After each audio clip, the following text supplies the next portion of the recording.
Bueno, pues la idea es que hoy hablamos un poco, y hablo yo, de, de la reforma del régimen local que está en estos momentos en tramitación ya en el Senado, porque el día 7 de noviembre el Congreso de los Diputados aprobó ya el texto que ha aprobado el Congreso de la Ley de Racionalización y Sostenibilidad de la Administración Local, que es bueno lo que en general en la prensa se suele llamar como pues eso, la reforma local que está haciendo el gobierno.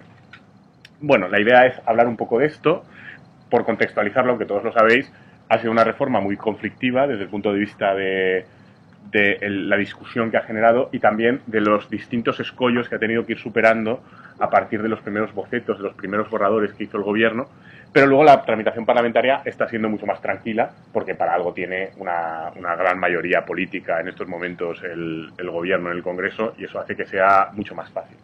Lo complicado para el gobierno ha sido llegar hasta ahí, porque desde el primer borrador que presentó hasta el texto que en estos momentos entró primero en el Congreso y ahora ha ido del Congreso al Senado, los cambios han sido enormes, ha habido una sucesión de borradores, ha habido rectificaciones de todo tipo, que tienen que ver con el hecho de que el primer proyecto era un proyecto que no gustó en absoluto en el mundo local, por muchas razones, básicamente porque desapoderaba de forma muy importante a los municipios, generaba una especie de neo-recentralización de las diputaciones de forma además imperativa y además tampoco gustó nada por motivos técnicos diversos a la gente que en general estudia el régimen local en España, que con razón o sin ella, ahora veremos algunas de las razones que se dieron y si tienen más o menos sentido a mi juicio, entendían que era una reforma que estaba muy mal hecha desde muchos puntos de vista y poco respetuosa con la Constitución. Adicionalmente, el Consejo de Estado, y el Consejo de Estado no es un órgano que suele ser un órgano especialmente conflictivo o pejiguero con el gobierno cuando los gobiernos le plantean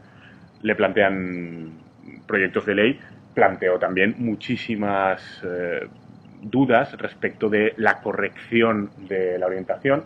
No decía exactamente que fuera inconstitucional tal o cual medida en concreto, pero que había una especie como de aroma general de inconstitucionalidad si se iban sumando y sumando y sumando previsiones por afección a la autonomía local y, bueno, en definitiva, todo eso lo que ha acabado provocando es que el proyecto que esté finalmente en tramitación y que ya está en el Senado es bastante distinto. Es bastante distinto en cómo concreta lo que quiere hacer, pero no es tan distinto, y por eso tiene sentido hacer esta introducción, respecto de cuál es la intención última. Y la intención última sigue siendo, aunque han cambiado los medios, han cambiado la forma jurídica en que se intenta llevar esto a cabo, la intención última sigue siendo tratar de conseguir, poco a poco, aunque ahora sea ya de forma más voluntaria, que vaya habiendo menos ayuntamientos, que estos ayuntamientos, a ser posible, ejerzan menos competencias, lo cual a mí me parece contradictorio, luego lo hablamos, y sobre todo que en su caso ejerzan más o menos competencias, toda una serie de cuestiones de gestión de servicios públicos vayan, sobre todo para los municipios pequeños, los municipios de menos de 20.000 habitantes, vayan concentrándose a ser posible a efectos de su gestión en las diputaciones provinciales. Ahora sustancialmente por mecanismos voluntarios. Esto se enmarca además en un proceso de reforma que es más amplio, es el proceso de reforma de las administraciones públicas que el gobierno ha decidido acometer, obligado jurídicamente en parte por una serie de documentos que vienen impuestos por la Unión Europea, tanto las exigencias derivadas de la estabilidad, el Pacto de Estabilidad, traducido constitucionalmente en el nuevo artículo 135 de la Constitución, como en la Ley de Estabilidad Presupuestaria. Eso no obliga a cambiar la forma de actuar de la Administración, obliga a que no se tenga déficit para hacerlo, pero indirectamente está estableciendo una necesidad de ahorro, al menos. Otra cosa es cómo la instrumentes y por qué mecanismos la instrumentes. Ya digo, no es estrictamente coactivo que haya que cambiar la forma de actuación, pero sí que se supone que hay que ahorrar. Y viene derivado de la Unión Europea e incluso viene derivado de la condicionalidad que aceptó el gobierno de España a cambio del dinero que recibió, ese famoso crédito en condiciones muy ventajosas, para poder acometer cierta reestructuración de entidades financieras. Es decir, hay una cierta obligación jurídica que viene de fuera. Y junto a eso, una vocación interna del gobierno que ha decidido que acomete estas reformas. Reformas que tienen que ver no solo con la administración local, sino que se ha intentado también, el Estado está intentando autorreformarse, tiene en marcha esa famosa Comisión para la Reforma Administrativa, la CORA, que hasta la fecha ha generado resultados más bien parcos, no muy satisfactorios, lo cual probablemente demuestra las dificultades de reformarse uno a uno mismo y rectificarse uno a sí mismo y reducirse y eliminarse grasa uno a sí mismo. Cuando todos nos ponemos a régimen, pues ponerse a régimen cuesta, porque la tendencia natural de uno es a dejarse llevar, y les pasa también a las administraciones públicas. En cambio, la Cora ha sido mucho más proactiva cuando le ha dicho a las comunidades autónomas que se tenían que poner a régimen, ¿no? Pero se lo ha dicho de momento verbalmente, porque hay dificultades jurídicas que complican el que a las comunidades autónomas les pueda decir, oiga, usted haga esto, elimine esto otro. La dificultad esencial es constitucional, porque la autonomía de las comunidades autónomas es una autonomía política plena, y desde ese punto de vista es complicado imponerles ciertas cosas, pero aún así la Cora está intentando hacerlo, está con estos estudios de las duplicidades y está intentando determinar qué es lo que sobra, y normalmente la Cora siempre determina que lo que sobra son órganos autonómicos, por supuesto. En este contexto, por ejemplo, Muñoz Machado lo que dice es que, claro, a las comunidades autónomas es muy difícil reformarlas jurídicamente. De todas formas, hay que decir que ya se ha hecho una importante reforma indirecta que embrida a las comunidades autónomas, que es la propia Ley de Estabilidad Presupuestaria, porque la autonomía, si no tienes efectiva capacidad de disposición de gasto y dependes de otro, pues bueno, se parece más a ser gestor de lo que te encarga otro que gestiones a partir de normas que no dependen de ti. Si yo tengo las competencias en materia de educación, pero no puedo siquiera decidir si necesito maestros o no y hacer unas oposiciones para convocar puestos para maestros, es bastante dudoso que eso sea una autonomía real. Es decir, a las comunidades autónomas ya se las ha embridado por esa vía, pero es mucho más difícil embridarlas respecto de su actuación funcional y su actuación orgánica. En cambio, a los ayuntamientos es más fácil. Muñoz Machado lo que dice, y probablemente tiene razón, es que esto ha empezado con la Ley de Racionalización y Sostenibilidad de la Administración Local porque es como más fácil intentar conseguir el ahorro exigido por la Unión Europea, que son 8.000 millones de euros, a partir de la administración local. Esta cifra, los 8.000 millones de euros, es divertida porque ha ido cambiando a medida que han evolucionado los proyectos borradores. Inicialmente el gobierno lo que planteó es que se iban a ahorrar 8.000 millones de euros, parecía al año, simplemente con la reforma de la administración local. Luego ya dijeron en 2 años. Bueno, la cosa ha evolucionado y ahora, aunque no hay memoria económica digna de ese nombre en la ley, ya lo que se dice es que el ahorro de los 8.000 millones de euros no es solo en la administración local, sino en todas las reformas administrativas, y no es en un año ni en 2, sino de 2014 a 2019. Es decir, que estamos hablando de un ahorro, como casi todo el mundo al principio más o menos manifestó, realmente, no sé si es escaso o no, pero no son 8.000 millones al año lo que te ahorras con esta reforma de la administración local, como al principio todo el mundo señaló, y más o menos al final se ha ido cayendo del burro el gobierno. Bueno, este es el marco general. ¿Qué cosas quiero destacar yo? Básicamente, las cosas que quiero destacar, más que ir detallando por menudo qué dice la ley, son aspectos que creo que tienen que ver con cuestiones de derecho más sustancial. Y básicamente son 4. La primera, cómo esta reforma que ha planteado el gobierno, en el fondo lo que manifiesta es hasta qué punto la garantía institucional de la autonomía local en la Constitución española es débil jurídicamente.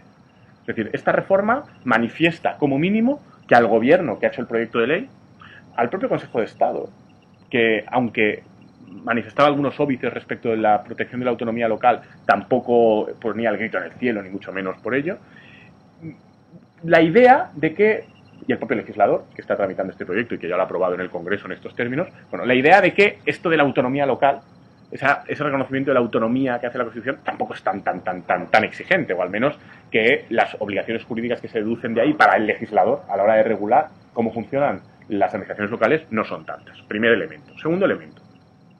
En relación con ello, cómo esta ley es un muy buen ejemplo y un reflejo de cómo, a partir de nuevos mecanismos de distribución competencial, se está produciendo una recentralización, y en concreto cómo la invocación de unos títulos competenciales horizontales relacionados con la economía y la deuda pública están permitiendo al Estado asumir competencias que históricamente al menos estaban más compartidas con las comunidades autónomas. Entre eso y una hipertrofia de lo básico, va y resulta que el Estado acaba desplazando de la regulación de muchas cosas, en este caso el régimen local, a las comunidades autónomas. Es la segunda cuestión que quiero que veamos un poco. Luego, la tercera es, más allá del detalle de la ley, la idea de fondo general. Esta idea de racionalización que parece que se concreta, y trataré de justificarlo, en establecer un mecanismo de provisión y de gestión de los servicios públicos locales basado no ya en que sea la Diputación Provincial la que los haga, sino en la práctica y por la vía indirecta de encargárselo a la Diputación, basado en una externalización, es decir, en el recurso masivo y generalizado a una provisión hecha por el sector privado. Y además por un sector privado que va a tener unas características diferentes a las características actuales cuando los municipios individualmente optaban por externalizar. Y por último, haré una pequeña referencia muy rápida a hasta qué punto esta ley afecta a cuestiones que tienen su importancia desde la perspectiva del derecho local valenciano. Porque, como sabéis, hay una ley, la Ley 8/2010, de régimen local de la Comunidad Valenciana, que es relativamente reciente y que tiene una orientación de fondo muy distinta al proyecto del Gobierno, con lo cual hay que intentar entender qué es lo que va a pasar si finalmente el proyecto se aprueba en estos términos o algunos muy parecidos, como es previsible que ocurra, qué pasa con la Ley Valenciana. Bien, respecto a la primera cuestión, ¿hasta qué punto la reforma se puede entender o se puede analizar como una muestra de la extrema debilidad de la garantía de la autonomía local en el ordenamiento jurídico español?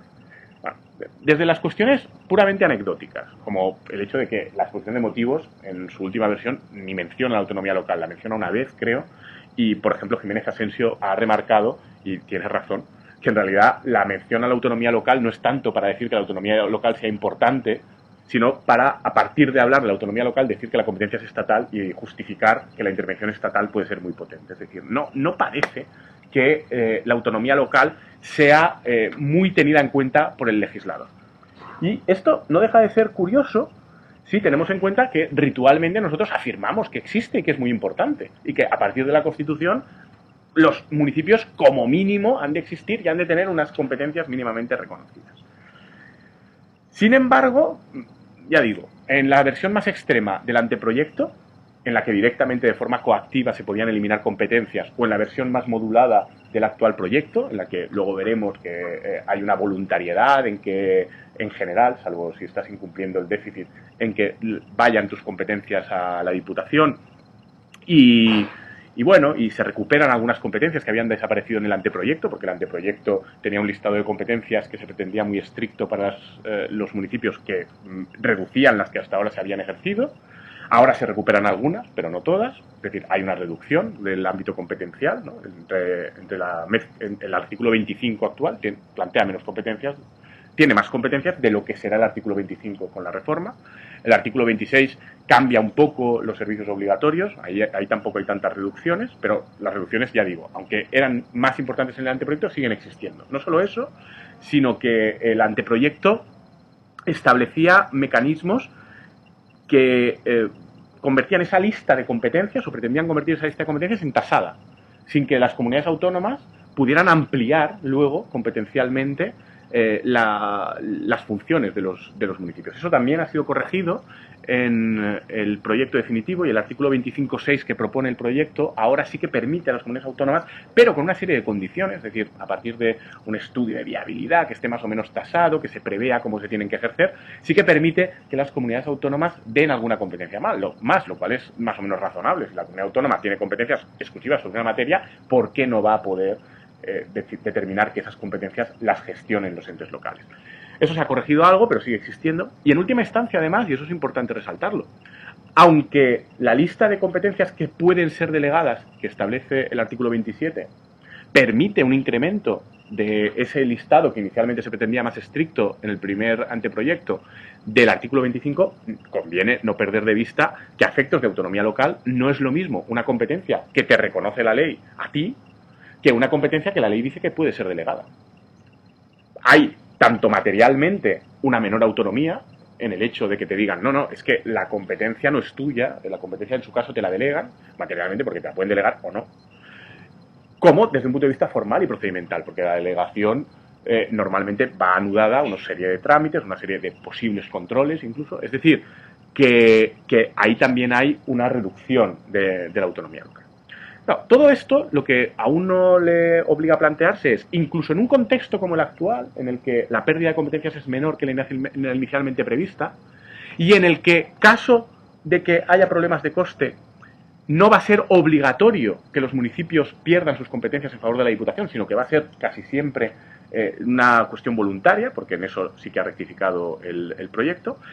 Aún así, vemos una reducción estimable de lo que van a hacer los municipios y una reducción estimable de los términos y la libertad con la que lo van a hacer. Van a estar mucho más condicionados por estos factores y por algunos otros. Es decir, pues se planteaba en el anteproyecto informes de los interventores respecto del ejercicio de posibles competencias, eso también ha desaparecido, pero sigue habiendo unos controles, sobre todo de tipo presupuestario, a partir de este título competencial que se ha convertido casi en omnímodo vía 135 de la Constitución, que reducen lo que hacían los municipios y generan mayores controles. La cuestión es, ¿esto es posible? Y si es posible, que parece que el legislador entiende que sí, ¿existe algún límite? La Constitución, en el artículo 137, dice que los municipios existen y que, igual que las comunidades autónomas y las provincias, tienen reconocida autonomía para la gestión de aquellas cosas que sean de sus intereses propios. Y luego el artículo 140 reitera que los municipios tienen autonomía y que esa autonomía se manifiesta en que gestionan sus cuestiones a partir de un ayuntamiento, ¿no? Y luego hace alguna mención organizativa más. No dice nada más. Esa es la mención que hay en la Constitución. Claro, a partir de ahí, ¿qué elementos tenemos de barrera frente a la acción del legislador? El Constitucional no ha dicho mucho más. Lo que ha dicho es que sí, que la autonomía local es importante, que forma parte del contenido esencial de la Constitución, que es extraordinariamente importante, que no es igual de potente que la autonomía de las comunidades autónomas. Por ejemplo, lo dice eso desde las sentencias 481 y 3281, es decir, desde el primer momento ya dice eso. Dice, ojo, esto no es lo mismo que la autonomía política de las comunidades autónomas, es una cosa más limitada. Hay quien dice meramente administrativa, hay quien dice que no, que también tiene aspectos políticos, y esa es la interpretación que ha ido consolidándose, pero aún así no es la misma. Y luego, a partir de sentencias como la 170-89, y es una idea que de nuevo se repite muchas veces en muchas otras sentencias constitucionales, se dice que el único límite al legislador es esta idea de garantía institucional reconocida por la Constitución al mencionar la institución, una copia de lo que ha sido la idea de garantía institucional del derecho alemán, que el Tribunal Constitucional dice: la autonomía local es un concepto jurídico de contenido legal que permite, por tanto, configuraciones legales diversas, válidas en cuanto respeten aquella garantía institucional que hace reconocible a la institución. Pero no dice nada más. Es decir, esa recognoscibilidad va a depender de lo que interprete pues, la comunidad jurídica en su conjunto, el legislador cuando legisla, y sobre todo el Tribunal Constitucional a efectos de control. ¿Podemos densificar jurídicamente algo más esta garantía institucional?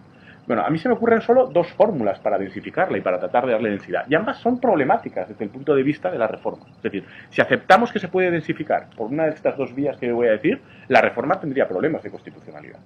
Y en cambio, si esta reforma es posible, significa que ni siquiera podemos densificar jurídicamente, dar algo más de entidad a la garantía institucional por alguna de estas dos vías. Y estas dos vías, una es recurrir a instrumentos de derecho internacional, en concreto la Carta Europea de Autonomía Local, de 1985, que está suscrita por España, publicada en el BOE en el año 85 también. Bueno, aquí tenemos algunas pautas interpretativas que permitirían rellenar de contenido la idea de autonomía local. Por ejemplo, el artículo 3 repite la idea de que la autonomía local es el derecho a la capacidad efectiva de las entidades locales de regular y administrar bajo su propia responsabilidad y en beneficio de su población una parte importante de los asuntos públicos. Esto no aporta nada sustancial diferente a la Constitución, pero en el artículo 4 sí que hay algunas pautas que nos dicen cosas que ya no nos dice la Constitución y que son interesantes porque van en una línea que plantearía problemas a la reforma. Lo primero es que el artículo 4.1 dice que las competencias locales han de estar fijadas en la Constitución o en la ley, ningún problema en ese sentido, pero dice también que han de ser más o menos estables y, sobre todo, que esas competencias que están fijadas en la Constitución y en la ley no son un listado exhaustivo, sino que puede haber competencias adicionales. Esto es algo que se distingue de lo que es el proyecto. Y luego, además, el artículo 4.2 dice que las entidades locales han de tener, dentro del ámbito de la ley, es decir, sin contrariarla, libertad plena para ejercer su iniciativa en toda materia que no esté excluida de su competencia o atribuida a otra autoridad. Es decir, en defecto de atribución competencial, si es de interés local, los entes locales tienen que tener libertad de poder actuar sobre eso. Esto se parece mucho a la atribución de competencia genérica que tiene el actual artículo 25 de la Ley de Bases del Régimen Local, que justamente el proyecto quiere cambiar para limitar y para evitar que los municipios asuman lo que se ha llamado durante la tramitación parlamentaria, bueno, durante la realización de los anteproyectos, competencias impropias.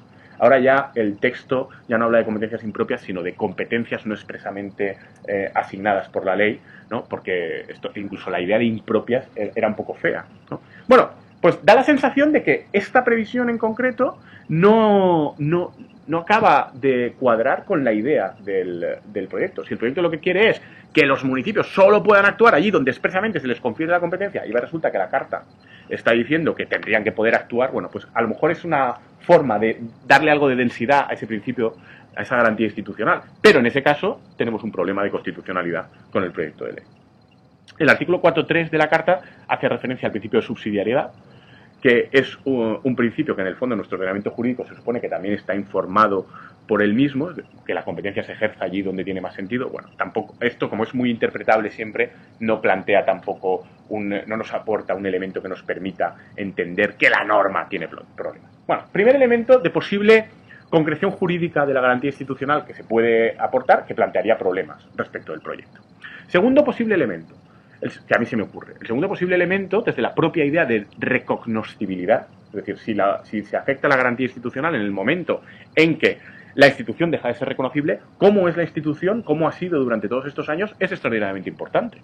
Tenemos unos 30 años de ejercicio de la autonomía local a partir de la Ley de Bases de Régimen Local en unos parámetros, en unas determinadas condiciones, con los ayuntamientos asumiendo sin ningún problema las competencias del listado del artículo 25 en sus términos actuales, las competencias obligatorias del artículo 26 en sus términos actuales, y funcionando con normalidad en esos términos y además con competencias adicionales, las famosas competencias impropias, que se han ido gestionando sin ningún problema.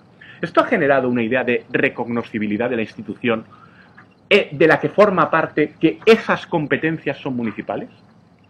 Si es así, la ley no podría eliminarlas o no podría eliminarlas todas, pero requiere de una interpretación por parte del intérprete. Y aquí es donde creo que conviene quizás hacer una crítica, y es un poco como quiero acabar esta primera parte, este primer elemento que yo quería resaltar, a la idea de garantía institucional como un efectivo freno o como una efectiva limitación al legislador.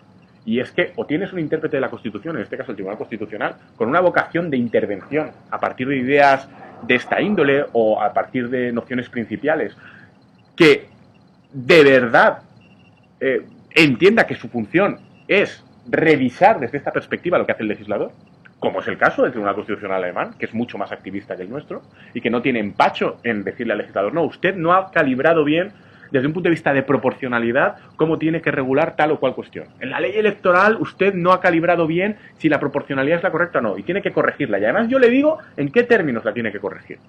Entonces, un Tribunal Constitucional de este perfil se puede tomar en serio la garantía institucional y puede usarla para limitar al legislador, pero el nuestro no.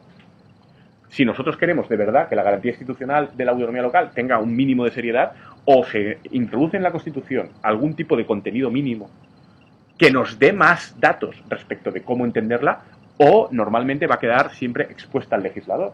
Porque ni siquiera los instrumentos normativos internacionales, como la Carta Europea de Autonomía Local, son suficientes como para densificar de forma suficiente la autonomía local en unos términos que entienda al menos nuestro gobierno y nuestro legislador, y lo entienden así porque tienen experiencia en la materia, que vinculan al Tribunal Constitucional. En ese sentido, el Consejo de Estado fue crítico en materia de autonomía local respecto del proyecto, y en parte algunas de las modulaciones que han aparecido tienen que ver con eso. Pero si uno se lee el dictamen, era crítico sobre todo, no tanto porque les quitaran competencias, sino porque quitándoles competencias a los municipios se las daban a las diputaciones provinciales de forma coactiva, lo cual les parecía feo, pero sobre todo porque las diputaciones provinciales tienen problemas, porque son una institución rara, con una legitimación democrática indirecta. Eso es lo que esencialmente no le gustaba. No tanto es que en sí no se pudiera quitar competencias. Eso el Consejo de Estado ni lo analiza con seriedad, porque no entiende que haya un real problema. En este sentido, Rebollo Puig, que es un catedrático de Derecho Administrativo de Córdoba, dice que la autonomía local en la Constitución impide que se eliminen los ayuntamientos o que a una determinada parte del territorio la dejen sin ayuntamiento. Sí, probablemente impide eso, pero si solo impide eso, tampoco sirve de demasiado. Con lo cual, primer juicio que a mí merece la reforma. La reforma creo que es una expresión muy clara de hasta qué punto en España, constitucionalmente, la autonomía local sirve de poco para limitar al legislador.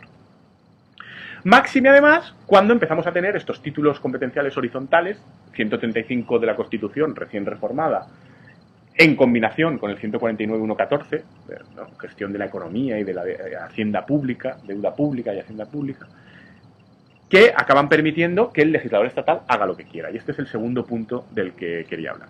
La reforma y el proyecto es extraordinariamente interesante también desde la perspectiva de una redefinición de las competencias municipales que hace el Estado, porque el Estado así lo decide, a partir de su competencia para dictar una norma básica en la materia, pero una norma básica que es de los años 80, que sustancialmente ha permanecido en esta cuestión competencial no cambiada durante muchos años, y a partir de la cual las comunidades autónomas han desarrollado legislativamente esa norma, concretando, definiendo, estableciendo singularidades.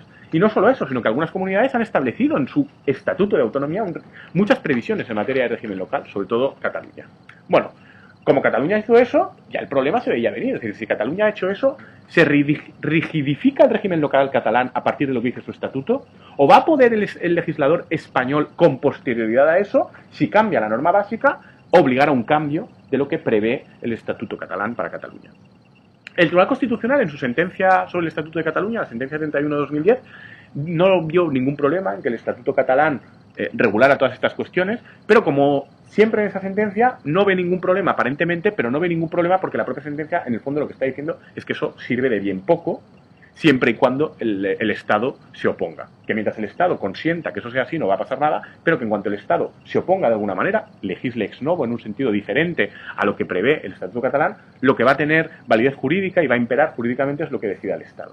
Y eso no es una intuición que uno tenga solo leyendo la sentencia, sino que se ha concretado ya en una sentencia del Tribunal Constitucional reciente, la 104/2013, que tiene que ver con un recurso del Parlamento de Cataluña contra una ley, contra la ley 57/2003, que reformó la ley de bases del régimen local, y que el Parlamento de Cataluña entendía que iba contra el despliegue competencial que había hecho Cataluña. Bueno, pues el Tribunal Constitucional dijo que no había ningún problema en que los catalanes regularan en su estatuto cómo consideraran esta cuestión, pero que, y cita la sentencia 31/2010, dice, pero que como ya dijimos en la sentencia 31/2010, si el Estado esto lo cambia y está dentro de su título competencial, que es la regulación básica del régimen local, pues lo que va a imperar es la norma estatal. Claro, esto lo que significa es que si entendemos que la norma estatal, en este caso este proyecto de reforma, está dentro del título competencial estatal, puede desplazar totalmente al régimen de la comunidad autónoma. Por ejemplo, se establece una limitación tasada de competencias locales. Dice que las comunidades autónomas no pueden ampliar competencias, como decía en el anteproyecto. Entendemos que eso no afecta al régimen local. Si aceptamos esta interpretación, va y resulta que siempre y cuando forme parte del título, esté ejerciendo bien el título competencial, queda totalmente desplazado ese derecho autonómico preexistente y que está funcionando y que ha otorgado ya competencias. Esta cuestión, claro, tiene su importancia. Y sobre todo tiene su importancia en un contexto en que, si vemos los títulos competenciales que invoca la ley, tenemos títulos competenciales históricamente horizontales, 149.1 primera, esto de la igualdad, garantizar la igualdad de todos los ciudadanos ante la ley, la igualdad de los derechos y deberes, el 149.1.14, esta cuestión de la economía y la hacienda pública, la deuda del Estado, y el 149.1 decimoctava, que es la legislación básica sobre regulación de las administraciones públicas. Bueno, estos títulos más o menos horizontales, toda la vida había considerado el Tribunal Constitucional, y lo habíamos considerado los juristas, que tenían límites. Es decir, que no cualquier cosa mínimamente relacionada con la igualdad de los ciudadanos ante la ley habilitaba al Estado a entrar y a regular todo y desplazar totalmente a las comunidades autónomas.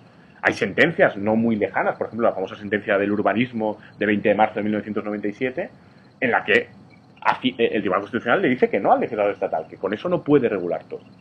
Y ya digo, es de hace 15 años, no es de hace tanto tiempo esa sentencia. Y sobre todo hay sentencias, si nos vamos a las sentencias que, por ejemplo, enjuiciaron la constitucionalidad de algunos preceptos de la ley de 3092, de régimen jurídico de las administraciones públicas, dictada al amparo de esa norma básica, 149.118, la sentencia 7696 y la sentencia 8996, hacen un análisis de hasta dónde puede llegar la norma básica. Y conciben la posibilidad de que parte de la regulación estatal no sea básica, si es demasiado detallista, si va a cuestiones demasiado de detalle, si no tiene sentido que eso sea uniforme para todo el territorio nacional. Es decir, hay un entendimiento en la jurisprudencia constitucional más comprensivo hacia las posibilidades de diversidad.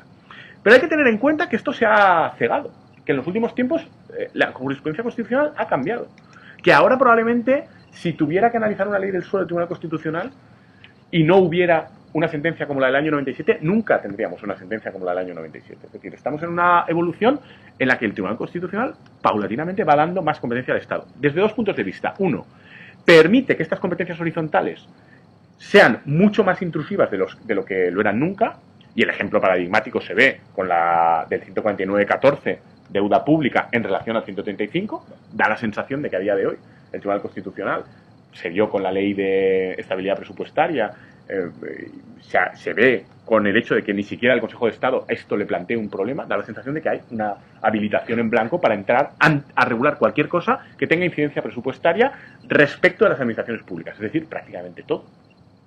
Y, en segundo lugar, con la idea de que lo básico tampoco parece que tenga cada vez más límites. El Tribunal Constitucional ha aceptado que son normas básicas, aunque la Constitución diga legislación básica, reglamentos. Ha aceptado que pueden ser normas básicas actos administrativos.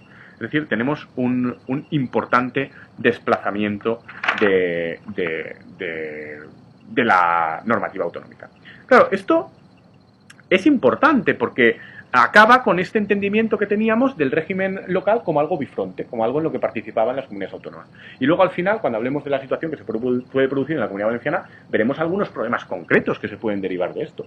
Pero el problema general es que vamos hacia un Estado que tiene teóricamente un reparto territorial de poder y de las determinaciones respecto de cómo se hacen las cosas, pero que en la práctica cada vez más está convirtiendo a las comunidades autónomas para muchas cosas, y en el régimen local da la sensación que eso es lo que quiere hacer la ley, en meros gestores, que tienen predeterminado qué es lo que han de hacer y que no tienen un verdadero margen de maniobra respecto de cómo actuar. Tercera cuestión. Este planteamiento de fondo sobre la eficiencia y la gestión de los servicios públicos que tiene la ley, de nuevo con base en la idea de que hay que ahorrar, de la estabilidad presupuestaria, del artículo 135 de la Constitución, de conseguir ese famoso ahorro de los 8.000 millones de euros que pide la Troika. Y a partir de ahí, la ley establece una serie de medidas, ¿no?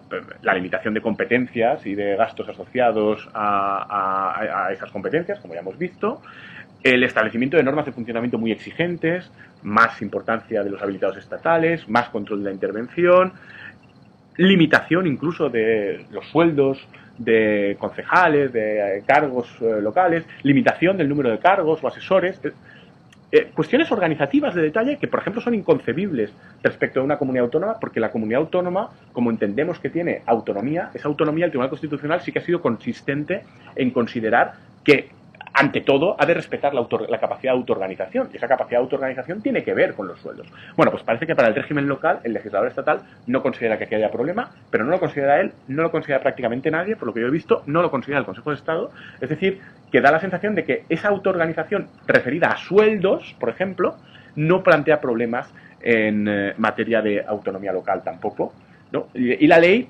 todos hemos considerado que lo puede hacer.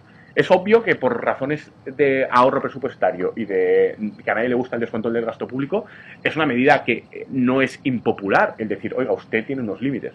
Pero quizás también habría que reflexionar sobre si esos límites, un entendimiento recto de la autonomía, los tiene que poner el legislador estatal desde arriba, o por el contrario, tienen que venir de los controles democráticos al uso. Bueno, ese es un segundo aspecto de la ley, desde ese punto de vista de la eficiencia y la racionalización. Un tercer aspecto es la obsesión por el tamaño de los municipios. La ley lo que quiere es conseguir municipios más grandes y un menor número de municipios. Son cosas que van de la mano. Si reduces el número de municipios, los municipios que te queden van a ser más grandes. Y inicialmente el anteproyecto proponía situaciones de fusiones voluntarias, siempre a partir de una legitimación competencial que dependía de cuestiones presupuestarias, del incumplimiento de normas en materia de estabilidad presupuestaria.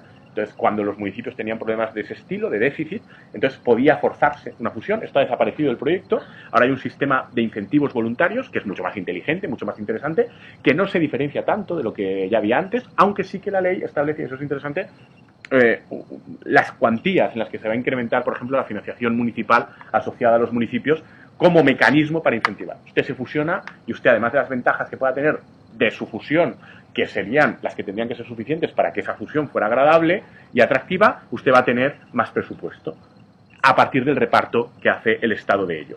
Bueno, ese es el pie competencial que permite al Estado hacer esta nueva regulación de un tema que desde esta perspectiva voluntaria ya regulaban las normas autonómicas con bastante detalle, que no plantea desde este punto mayores problemas porque ya no es coactivo, es voluntario. Solo podría plantear el problema, yo lo apunto aunque no lo voy a desarrollar, de que quizás hay un problema de igualdad ante la ley de los ciudadanos si permitimos que haya una mejor financiación de unos municipios frente a otros por aceptar un determinado diseño institucional y esta idea de converger hacia fusiones. Esto es un problema. Desde otro punto de vista, más de oportunidad, la idea de fusión de municipios y reducir el número de municipios no es criticable en sí misma, es decir, es una cuestión de cómo considere uno estas cosas y del análisis que haga uno de si efectivamente se está produciendo una eficiente gestión de la cuestión municipal y si hay o no economías de escala que se podrían conseguir y que serían interesantes. La idea del tamaño óptico de las instituciones ha sido muy estudiada, sobre todo por politólogos, economistas, ¿no? Hay libros interesantes en materia de régimen local al respecto, por ejemplo este que es muy reciente, The Challenge of Local Government Size, que es de 2013, tiene trabajos muy chulos y, bueno, en la práctica las conclusiones a las que se llega viendo esto y viendo el derecho comparado, hay un libro del INAP también entretenido y muy gordo de hace poco sobre qué han hecho otros países. Las conclusiones a las que llegamos son muy obvias, es decir, cuanto más talla tienes, más economías de escala vas a tener respecto a la prestación de unos servicios y menos control democrático. Pierdes esa capacidad de control democrático y de favorecer una mayor participación ciudadana. ¿Dónde está el punto de equilibrio exacto? Pues no lo sabemos. Pero bueno, también hay que tener en cuenta que el punto de equilibrio exacto tampoco lo vamos a alcanzar nunca, porque los municipios son realidades históricas que vienen de un proceso de conformación donde tiene que ver la sociedad, la economía, la geografía, y no pueden de un día para otro cambiarse radicalmente, aunque sí que esté bien que se puedan modular. En cualquier caso, ya digo, este fomento de las fusiones a mí no me parece mal desde esta perspectiva, porque siempre y cuando no sea coactivo, de alguna manera pues estamos definiendo unas escalas que a lo mejor pueden ser más apropiadas. Cuestión diferente es la sorprendente regulación del anteproyecto y también del proyecto de pretender a la vez municipios más grandes y quitarles competencias. Esto es una consideración de oportunidad, no es una cuestión legal, pero yo creo que conviene resaltarlo, es incoherente. Es decir, si tú quieres tener menos municipios y más grandes, no tiene ningún sentido que tengan menos competencias. Y si te amparas en el derecho comparado, mira en el derecho comparado. Cuanto más grandes son los municipios, más competencias tienen. Los procesos de fusiones de municipios que se han producido en Europa se han producido normalmente en países donde no hay comunidades autónomas o una estructura equivalente. Y después del Estado vas directamente al municipio. Y son municipios grandes, claro. ¿Por qué? Porque tienen que gestionar cosas, pues por ejemplo, como la sanidad o la educación. Pasa en Dinamarca, pasa en Suecia, pasa en el Reino Unido. Es decir, no es muy coherente que a la vez que quitas competencias, pretendas que los municipios sean más grandes. Si pretendes que los municipios sean más grandes y pones mecanismos en marcha que piensas que van a funcionar, no tiene mucho sentido el eliminar competencias. Y por último, respecto de esta cuestión, el modelo de organización de la prestación de servicios, que ya no es coactivo, excepto si el municipio sigue habiendo una posibilidad de que coactivamente acaben en la Diputación Provincial los servicios, excepto si el municipio no está cumpliendo con sus obligaciones en materia de deuda y déficit público, pues en estos casos, para los municipios de menos de 20.000 habitantes, lo que sí que tenemos es un mecanismo voluntario de prestación de estos servicios por la Diputación. Se dice que las Diputaciones, a partir de ahora, serán unos prestadores subsidiarios de todos estos servicios. Para los municipios, ya digo, de menos de 20.000 habitantes. El hecho de que sea voluntario, en casi todos los casos, quita problema a este asunto, pero no deja de indicar una dirección. Y una dirección en la que no solo estamos hablando de un cambio de escala respecto de quién va a prestar los servicios, ¿no? Cambio de escala que se justifica en que va a haber unas economías de escala. Economías de escala que habrá algunos servicios en los que tenga sentido, otros en los que no. Hay un trabajo de Germán Abel muy interesante en este libro en el que explica cuándo puede haber economías de escala y cuándo no. Pero, por ejemplo, es complicado que las haya en la prestación, no sé, del servicio de recogida de basura, donde pues necesitas más o menos los camiones que necesitas, los contenedores que necesitas, los operarios que necesitas, y además es complicado que puedas hacer una prestación eficiente y con economías de escala si tienes que hacer a la vez la prestación del servicio en un pueblo de la provincia de Valencia que está en el interior y en el rincón de Ademuz y otro que está en la costa, ¿no? En la comarca de la Safor. Pues bueno, pocas economías de escala vas a tener ahí, pero puede haber casos en los que sí.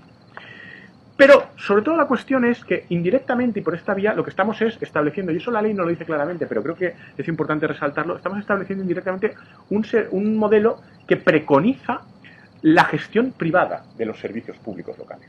Claro, aquí una respuesta que se suele dar es, ¿y qué? Si ya se está haciendo privadamente en casi todos los casos, y es verdad.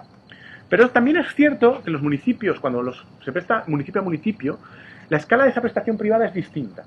Y es más fácil que haya algunas prestaciones públicas. En cambio, si son las diputaciones, con sus problemas organizativos, sus peculiaridades, las que lo van a gestionar, ¿cómo lo van a gestionar? Pues teniendo una especie de pool empresarial al que recurrirán para gestionar estos servicios. Esto lo que hace es al crear artificialmente, a partir de una norma administrativa, un mercado con una dimensión provincial. Y habría que plantearse, ¿y por qué provincial? Pues de apuestos, créelo usted nacional, si lo que quiere son economías de escala y que compitan las empresas a lo grande. Luego, lo que va a hacer es indirectamente beneficiar a empresas grandes respecto a empresas pequeñas que puedan tener una implantación local. Yo no sé si esto es bueno o malo, yo simplemente digo que la reforma va a provocar esto. Es decir, nos va a cambiar por la puerta de atrás, sin explicitarlo, este modelo económico, el mercado de la prestación de los servicios. Por la vía de una reforma aparentemente técnica y aparentemente inocua, que simplemente es, no, usted si no lo puede prestar bien, préstelo a partir de las diputaciones provinciales. Respecto de algunas cuestiones un poco de cómo ahora en el proyecto y cambiando lo que hacía el anteproyecto se organiza esto, pues bueno, hay cosas que no están mal. A mí el que haya desaparecido la idea de coste estándar que tenía que ver con la no voluntariedad inicial, y es que bueno, había un coste estándar que se definía y las diputaciones controlaban si los municipios estaban por encima o por debajo de este coste estándar. Si estaban por encima, coactivamente pasaba a prestar la diputación. Ahora lo que se obliga es a que los municipios calculen su coste efectivo y en el plazo de 2 años tienen que publicarlo, y esos cálculos de coste efectivo se van a establecer mecanismos de publicación que, bueno, tiene su gracia. Pues bueno, si publicas puedes comparar, puedes generar a lo mejor un incentivo para que a partir de la publicidad los municipios intenten competir por prestarlo mejor. Pues bueno, eso puede estar bien. Es decir, yo en eso no soy demasiado crítico, pero bueno, me parece que en su caso se puede criticar el buenismo de la reforma y el pensar que esto va a cambiar mucho cuando quizás es complicado. Y luego hay algunos flecos que eso sí, me parece que es preocupante que no estén bien definidos. Por ejemplo, yo no sé qué pasa con la deuda futura con la deuda de algunos servicios si los empieza a prestar la Diputación, porque si un municipio se ha endeudado, ¿no? Pues habrá que resolver el problema de la deuda que pueda tener ese municipio que tiene que ir pagando respecto de la prestación de ese servicio pasado, porque si a partir del momento en que se lo presta la Diputación las tasas que recaude o los precios públicos que recaude respecto de la prestación de ese servicio van a ir a pagarlo y van a ir a la Diputación como sí que prevé la ley, pues yo no sé cómo se va a poder ir pagando la deuda anterior. Pero bueno, esto básicamente son las pequeñas dudas que me plantea el mecanismo, pero ya digo que en términos generales pues está mejor que el anterior. Y por último, para acabar muy rápidamente, algunas cuestiones en clave valenciana.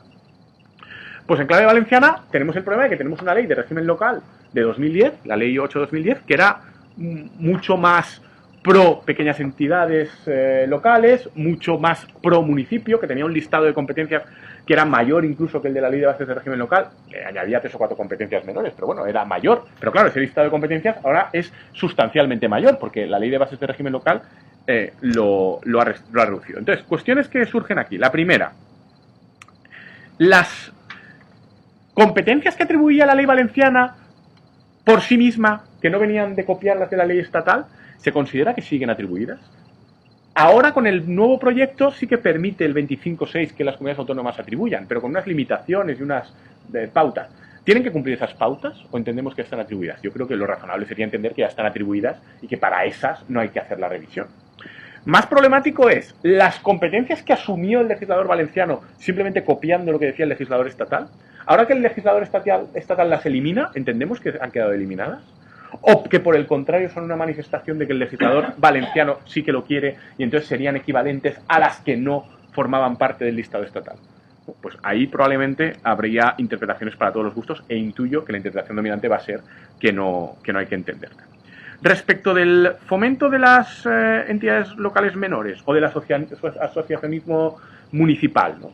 Mancomunidades, consorcios, la ley valenciana era muy pro asociacionismo municipal. Algunos han funcionado bien, algunos han funcionado muy mal, ¿no? Eduardo, por ejemplo, tiene un trabajo muy chulo sobre mancomunidades donde se ve que algunas funcionan muy bien y otras muchas muy mal, ¿no? Pero bueno, hay algunas que funcionan muy bien. Entonces, la cuestión es, ¿qué hacemos con la ley valenciana? ¿No? Bueno, aquí en este sentido, las reformas del proyecto yo creo que permiten entender que se puede hacer una adecuación sin mayores problemas. Y por último, ojo que algunas de las competencias que las comunidades autónomas van a tener que decir que se hace con ellas son competencias tan importantes como sanidad, servicios sociales o educación, que en el listado del artículo 25 del anteproyecto desaparecían, ahora en algunos casos han reaparecido pero de forma muy matizada, y sobre todo hay unas disposiciones adicionales al final del proyecto donde se empieza a decir que es el Estado el que tiene que definir en qué términos se harán ciertos traspasos de competencias y se evaluarán ciertos costes, lo cual de nuevo es una recentralización y va a generar muchos problemas. Bueno, pues con esto acabo y dejo que Zulima, en tanto que discussant, diga qué le parece todo este tema y las cosas que he venido diciendo yo.